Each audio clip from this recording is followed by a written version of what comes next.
Okay. Okay, the problem being how to manipulate the pole with the least amount of stress. Yeah.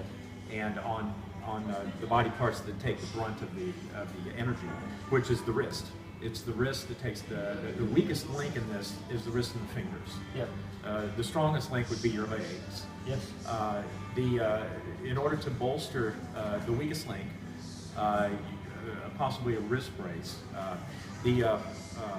What happens is when you're using the pole with a free wrist, is that you're stressing not only the wrist and the digits, but the elbow.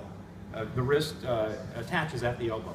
Yep. And it's really not the motion of the elbow that causes the elbow pain, usually. It's the motion of the wrist that causes the elbow pain. Because that muscle there is coming back and attaching there, attaches and there. that's what's doing that. Yeah.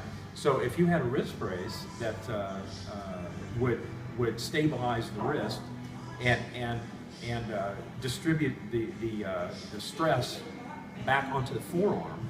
Yep. In other words, traverse this joint. Yes. With a brace. Yes. But still have it enough freedom that you can manipulate the object. Yeah. Then and take some of the weight off that foam, so you can get rid of that de Quervain's. Yep. Because it's de Quervain's is this. Yeah, it's pain a crippling pain right here. Right. You can get a crippling pain if you want to see if you have a little de Quervain's, and most people do actually.